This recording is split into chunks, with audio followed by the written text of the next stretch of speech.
Hi, my name's Elizabeth, And I'm Justin. and this is Late Night Review. So tonight we are going to talk about Matrix Resurrection because we got to see that movie and we were excited about it. So yeah, that's what we're going to talk about tonight. So spoiler alert. Yes, it was a great movie. I think it was my favorite, to be quite honest. What'd you think of it? I liked it. I was a little scared and a little iffy, like, oh, here we go, another one. This is like the fourth Matrix. Probably not going to be that good. I think they did a really, really good job, actually, to keep you engaged through the whole movie. Yeah, it started off a little bit slower. They had to set the scene and everything like that. But I got the feel from the movie overall that this was more. There was more substance to it, and it wasn't just about the effects that were, if you remember in the first Matrix movie, that was kind of new special effects to see that level of computer generated or CGI. And in this one, because they weren't trying to break any new CGI rules or anything like that, they were able to focus more on the story. That's what I kind of picked that up.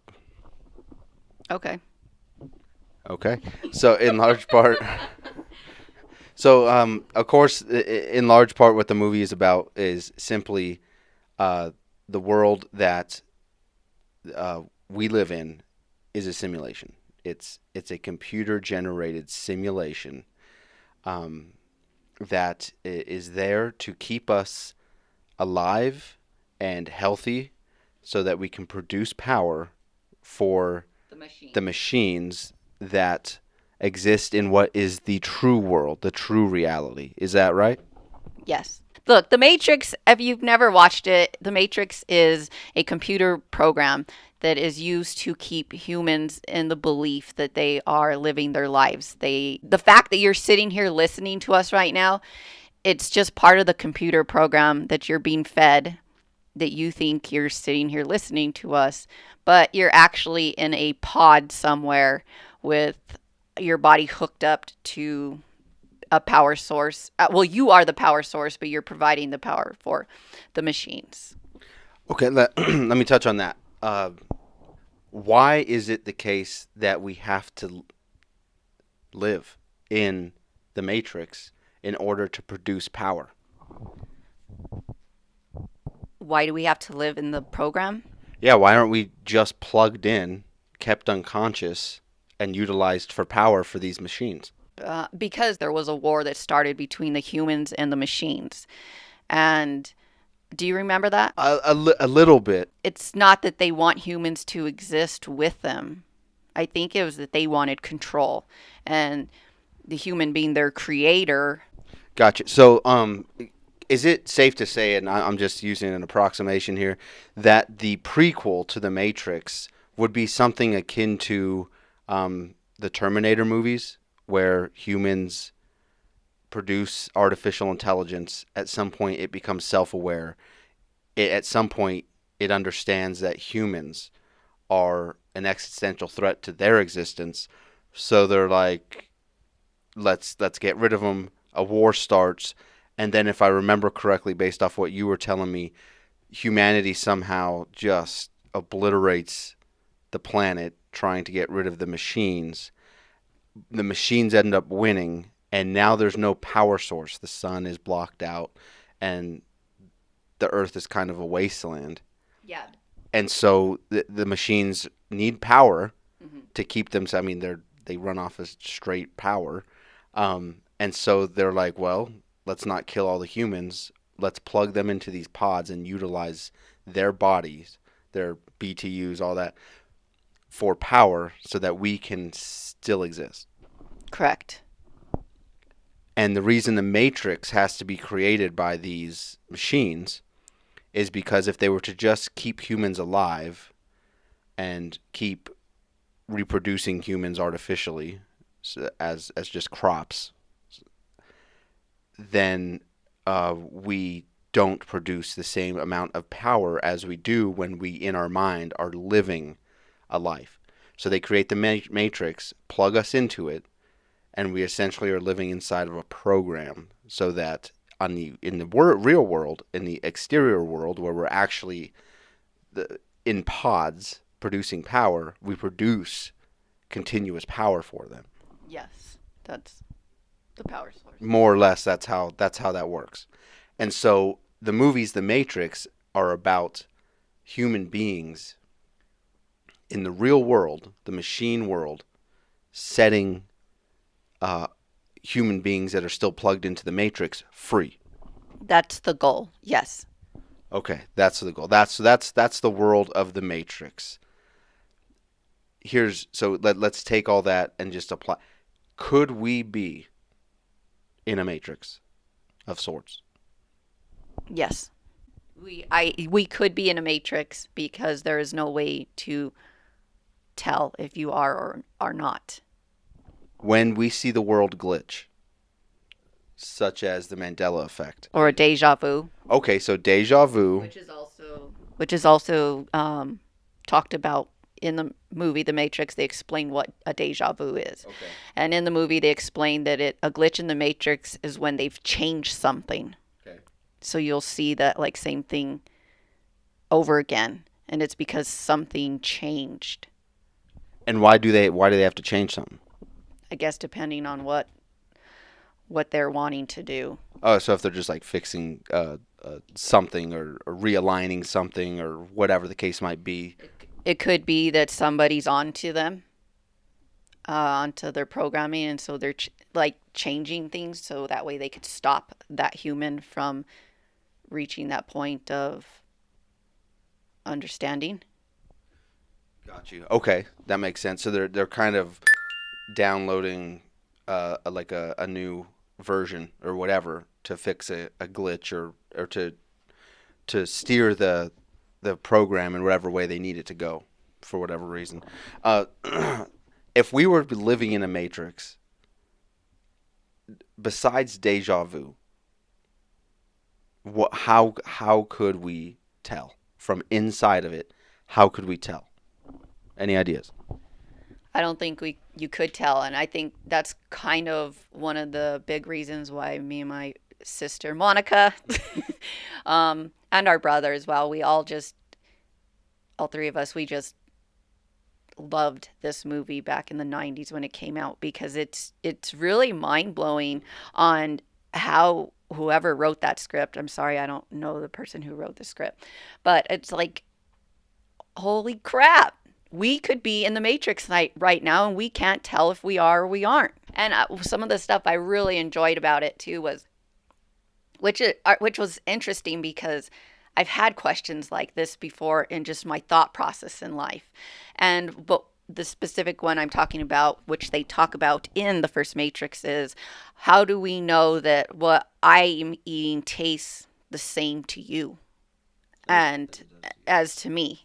And really, we have zero clue. We have no knowledge that it tastes the same. I honestly don't think things taste the same because everybody has different tastes. So, Or do they? I mean, how would you really know? wouldn't. That's the Matrix. Got you.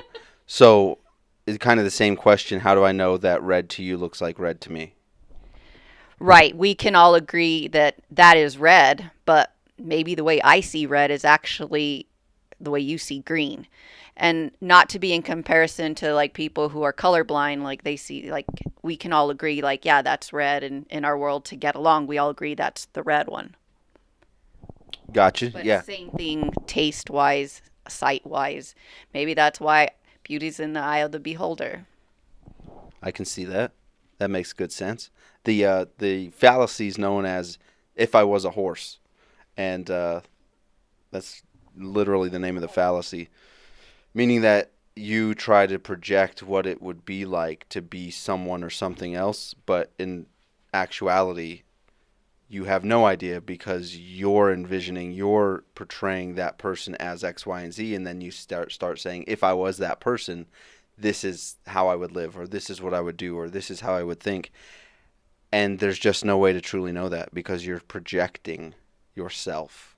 Your limiting factor is your mind.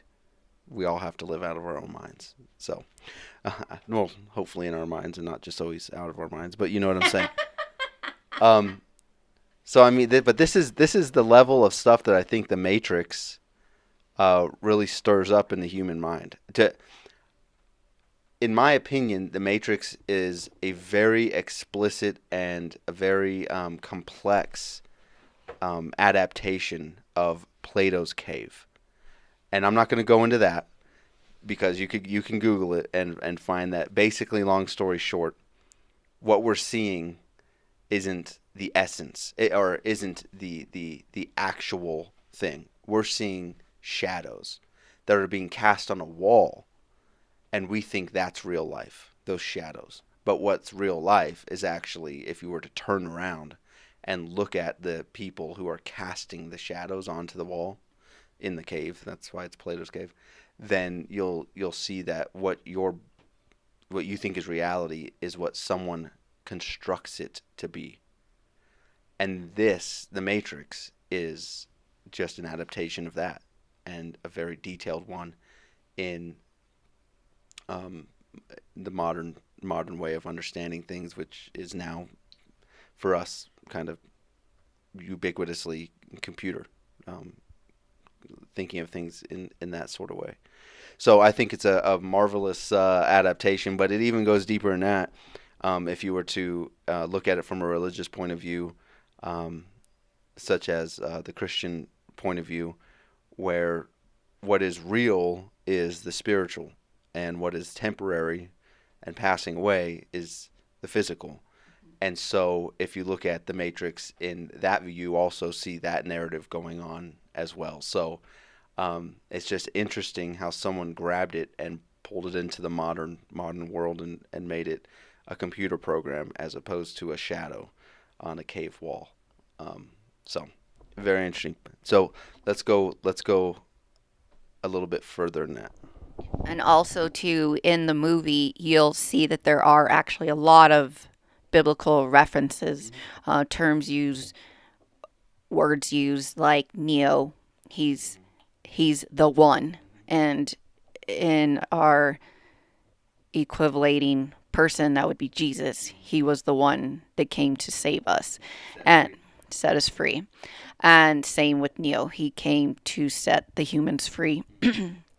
Also Trinity, she's his Neo's partner, and she plays a big part of it. Zion, they talk about where would the party be, and it would be in Zion.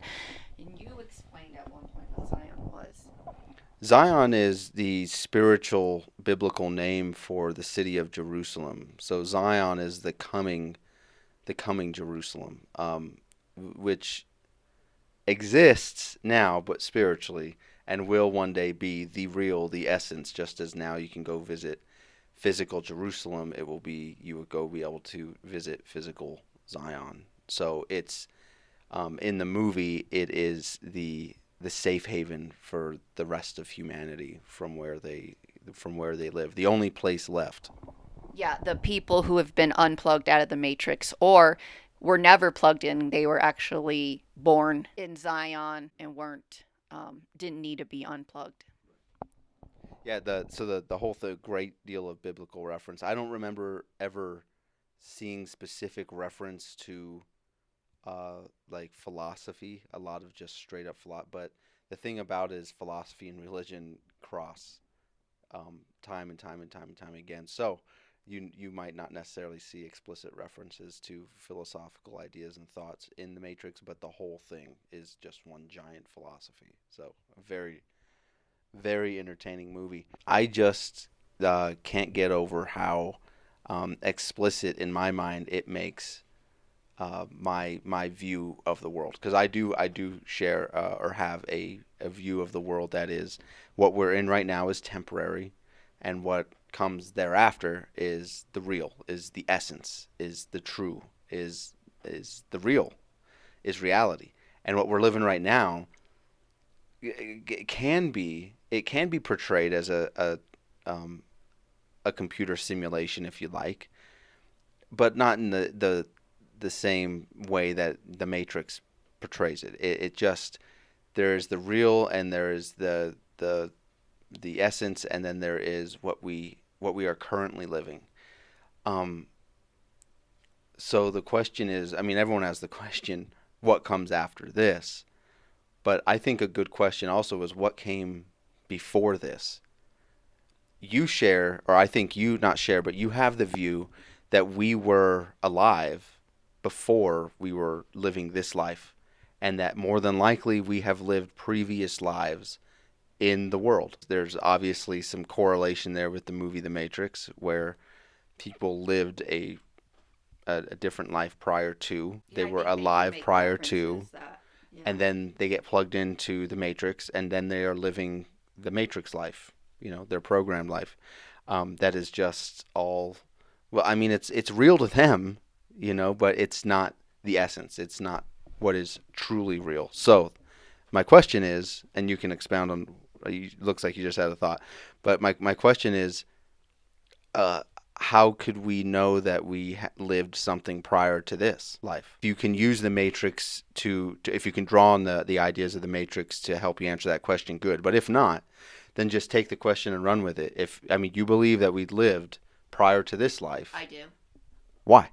I didn't always have that belief. My beliefs in life are spiritual and religious based. So I discovered this all on my own. What I'm saying is that you believe, and this is where this crosses over with the movie The Matrix, you believe that there's an existence outside of this one. Because if we came back into an existence here, and we came from somewhere, where did we come from? Mm-hmm. In The Matrix, they came from the real world, which was a horrible, dystopian, post-war apocalyptic world now run by machines, and then they get plugged into the Matrix and they're living that life at that point.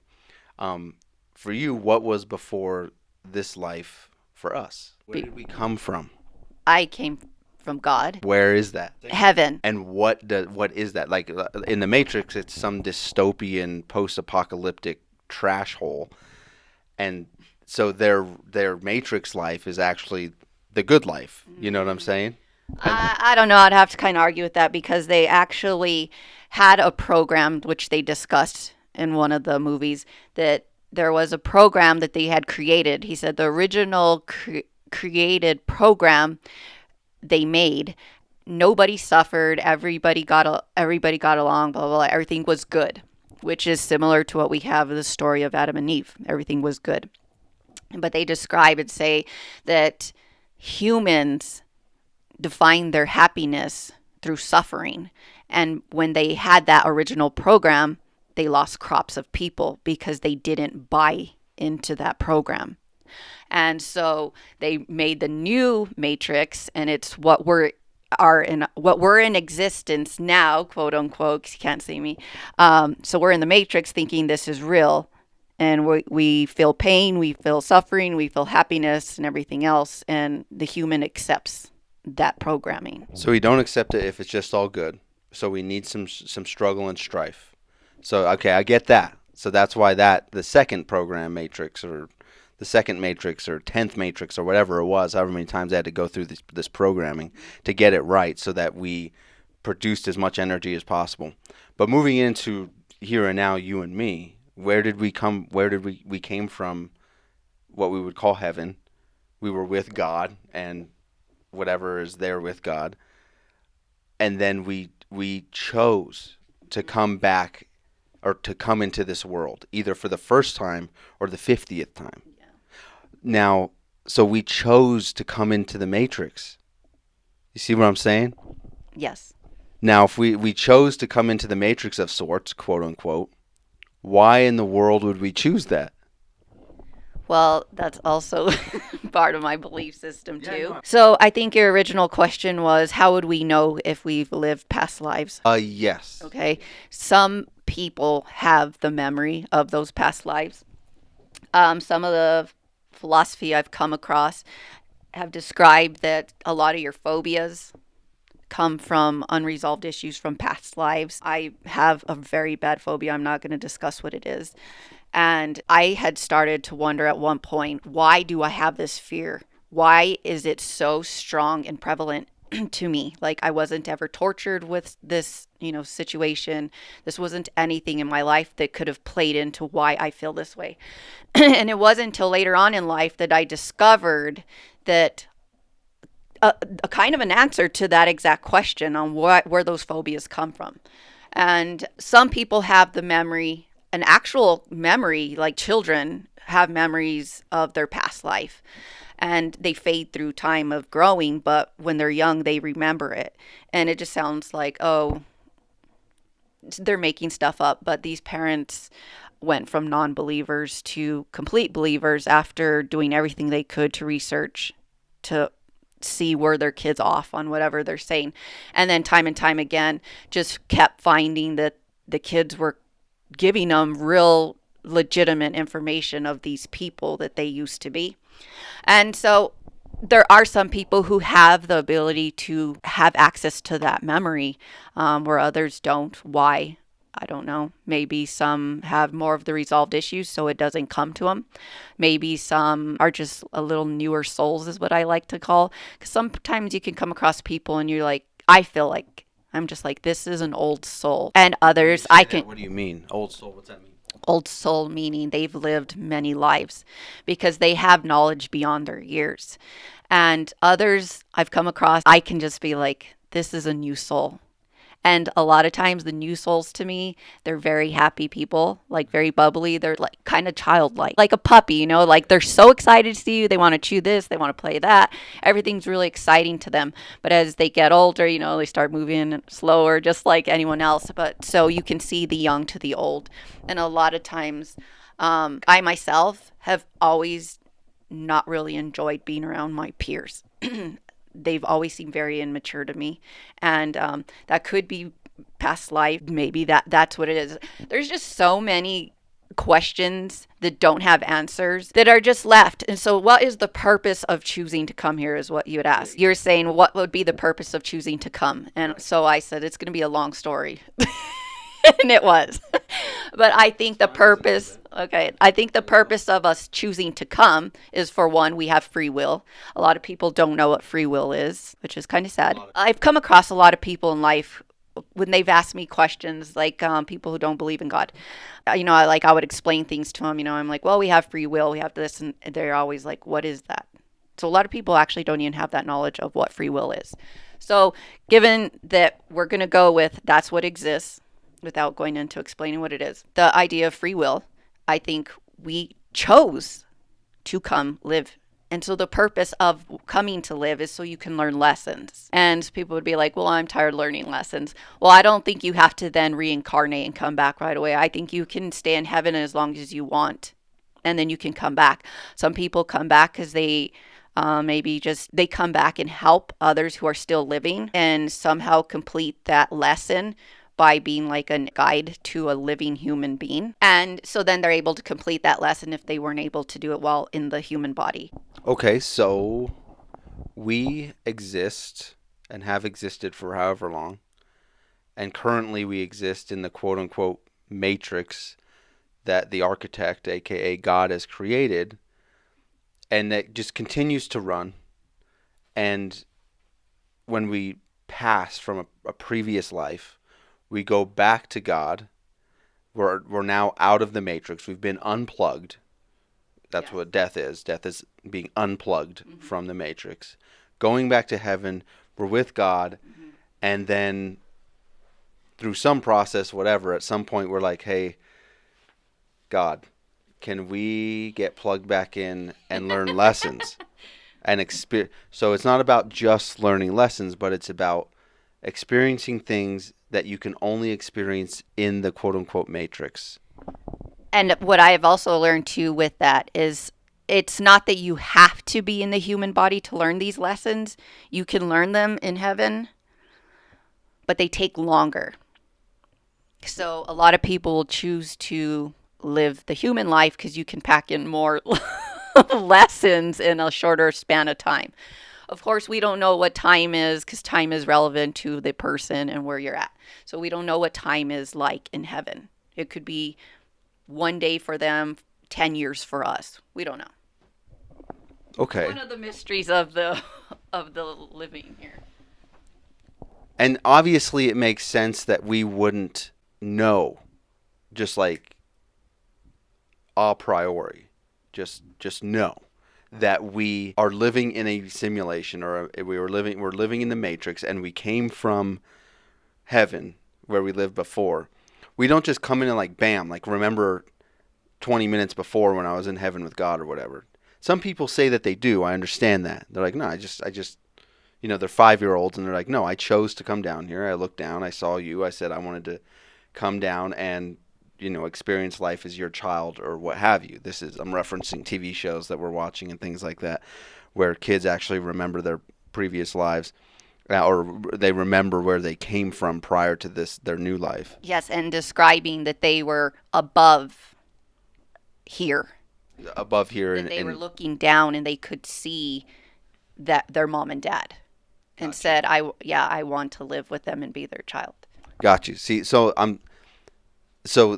Hold on, and one more thing too, because someone might just say, oh, well, they're just imagining that. But the kids get, like, this one particular kid got really upset that his parents couldn't remember that they had this agreement with those parents. They're like, we talked about this, like, we agreed I would come and be your child. And they're like, we're sorry, we don't remember. And like, this kid's getting upset that they didn't have that memory. So like I was saying, some people have access to that memory of their past where others don't. Why? I don't know. that's a good question. Maybe they're I don't know. I mean, I could fancy a guess, but I'd just be throwing things out there right now. But I want to like put all this that we've been talking about into just a quick broad picture. So we exist. We being our energy, our mind, our memories. That's the we. This physical body is just so we could live in the matrix. But what we are is, in essence, our what's inside of us, which religiously is known as a soul or a spirit. My place of thinking, we are a soul, that's our essence, and we live in a spirit, which is a body. Mm-hmm. Now, in the matrix, our soul exists in this physical body, but outside of the matrix, we exist in our spiritual body. That's my rendering of it. So you have two bodies, as it were. One so you can live in what was before this, and one so you can live when you're plugged into the matrix. That's my thought. But what we're saying is that right now you and I are living in the matrix. Could be. We're not living in the before the matrix. It's not like we die and then boom, we're in the matrix. We're in the matrix now, and we chose to come into the matrix so that we could experience things in the matrix that you can't experience outside of the matrix. One of those things being free will. Not to say that when you're not inside the matrix, you don't have free will. Let's call it heaven. Let's just continue to go on with that name. When you're in heaven, you have free will, but you really don't have choice in the same way as everyone who's listening to my voice right now understands it, because here you can do what we call right or wrong. Mm-hmm. Whereas in heaven, according to how, religions think of it, there isn't a right and wrong. There's only right. There's no chance to do wrong. Mm-hmm. Outside of here. Mm-hmm. But when you're plugged into the matrix, you can choose to do that which is good or that which is bad. Mm-hmm. And so that's when you truly experience free will, is when you have that choice. Absolutely. Which is what in the Garden of Eden, what was represented by the tree of knowledge of good and evil. That's what that represented. You could do anything you want, but don't eat of this one tree. Putting that one tree there, that one fruit of that tree there, thus gave us free will. Right. Because we could choose to disobey. Correct. We could choose to do that which was against the wishes of the architect, aka God. And a lot of people might think, well, why did God do that? Well, he set us up for failure. But to understand that, in my understanding, is, well, he did that because if he didn't, you wouldn't have free will. You had to make that choice. And if he didn't allow you that opportunity to make that choice, then you don't have free will. And then it's not the matrix. I mean, as we're describing it here.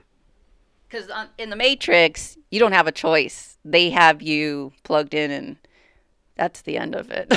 Yeah, in The movie. the movie, yeah. So in what I'm describing is the Matrix, moving away from the movie. We're getting kind of convoluted now. Yeah. Long story short, I think it's a great pictograph of the life we're currently living. But back to your beliefs.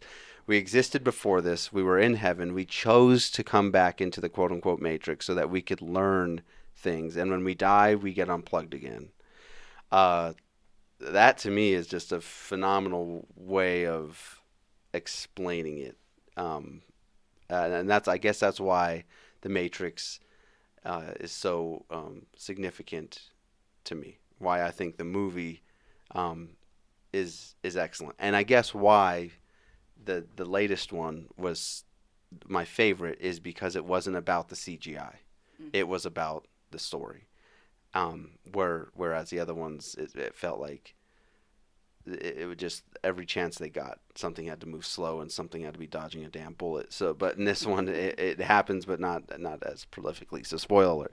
Um, so, I know that there's a lot that goes into this next question, but I'm just gonna throw it out there.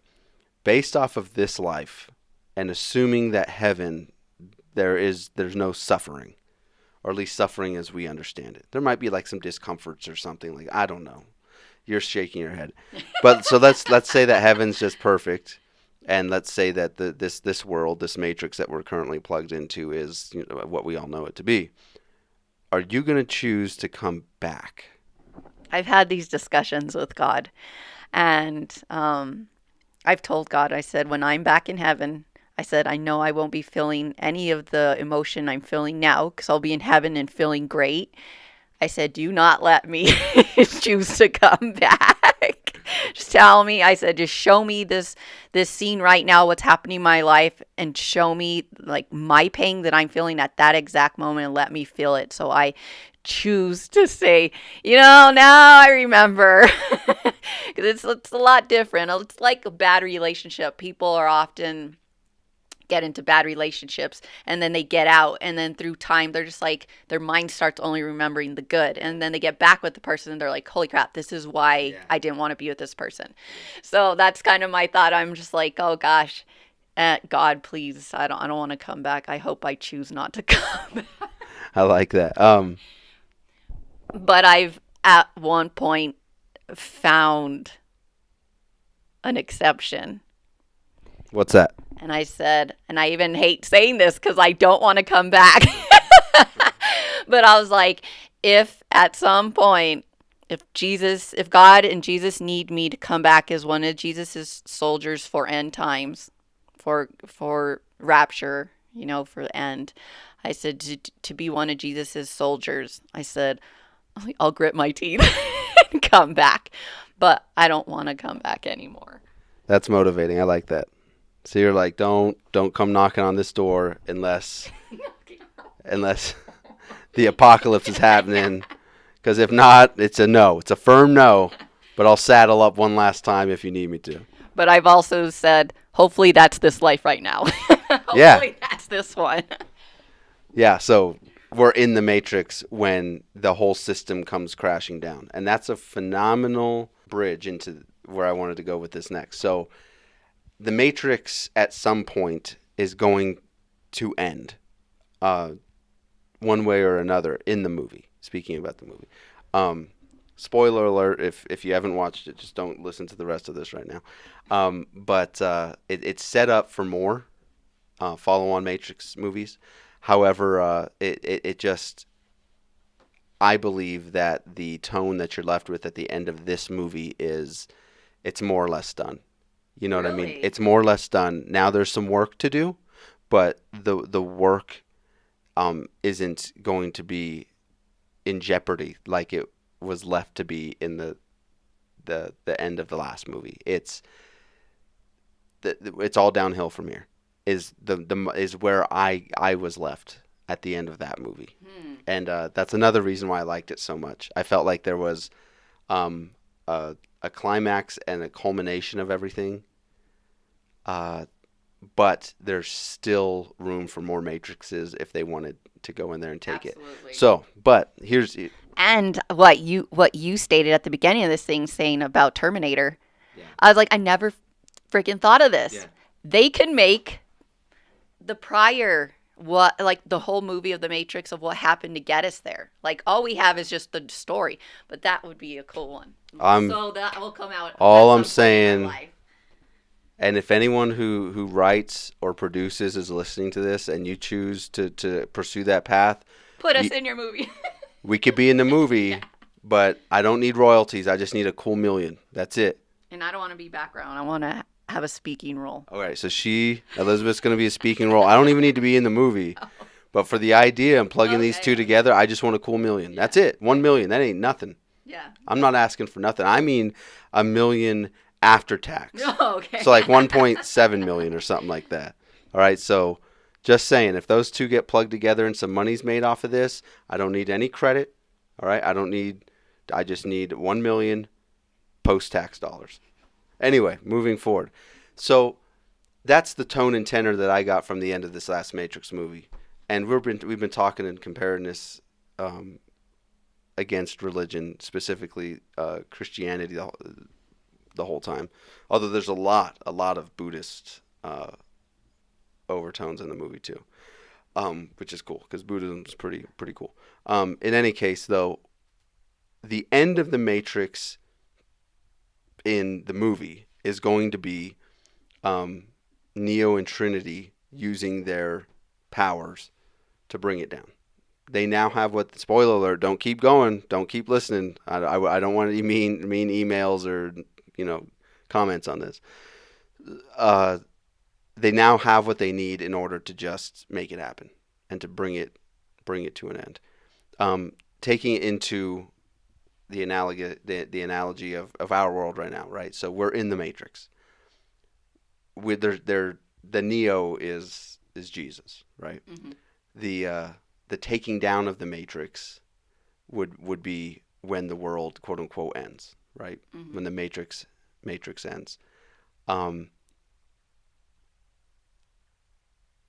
biblical view of that is when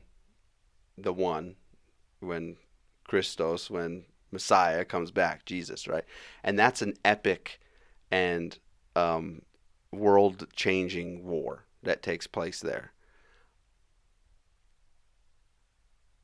I don't know where I was going with that, but just be aware. Just be aware.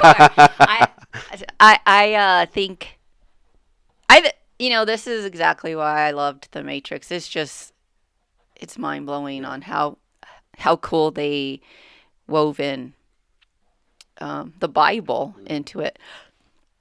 And we have the Holy Trinity, the Father, the Son, the Holy Ghost. Yeah. And like you just described, it will be whenever as in The Matrix, the movie, whenever they write that up, they might have already written it. It'll probably be Neo, Trinity, and so the Father, Son, the Holy Ghost. It'll be three that will end the Matrix. Whoever created it. Okay. Right? All right. I get. Yeah. No, I see what you're saying. So that's interesting. So that's then interesting. It correlates with the Holy Trinity. Yeah. No, that makes good sense. Neo means new. Obviously, we know Trinity's name is a reference to the Holy Trinity. And then maybe the third person who they need to find or whatever to be the final the cornerstone of the whole thing. The coder, the one who actually coded the program. Yeah. Which would be God, who coded this program because he created everything. In our world, yeah. In our life, yeah. In the Matrix world. In the Matrix, the movie, it would be whoever coded the program. Whoever made it. That's the machines, right? That's why I'm saying. Well, I don't know. They were originally coded by us, and then they became self-aware, and then they turned on humanity because we were, ruining everything in their point of view, in their mind. And so then they moved to destroy us, but they didn't fully do so because they need us for a power source. And so they created the Matrix so it would be the central program of the machines, the sentient part of the machines. Isn't that at some point in the movies explained or something? Isn't I can't remember. It's so damn dense. It's I know, hard to dang, we pull it should have out. watched all of them before we came in and recorded this podcast. Well, yeah. Let's do this. Let's end it here. And then do that. Let's get these movies going. Let's put the first one on right now. And then we'll watch them all before the next podcast, and then we'll come in like and Part actually two. part two, and we actually know what the hell we're talking about. Okay. So we don't have everyone yelling at us in the Yeah, comments. like- How could you forget this? Right, right. Yeah, this has been interesting, and at the same time, I could see myself if I was listening to this being like, these guys are idiots. Yeah. They should have watched. They should it have first. watched the freaking movies first. Anyway, all right. Sounds good. All right. We'll see you on part 2. Part two. Have a good night.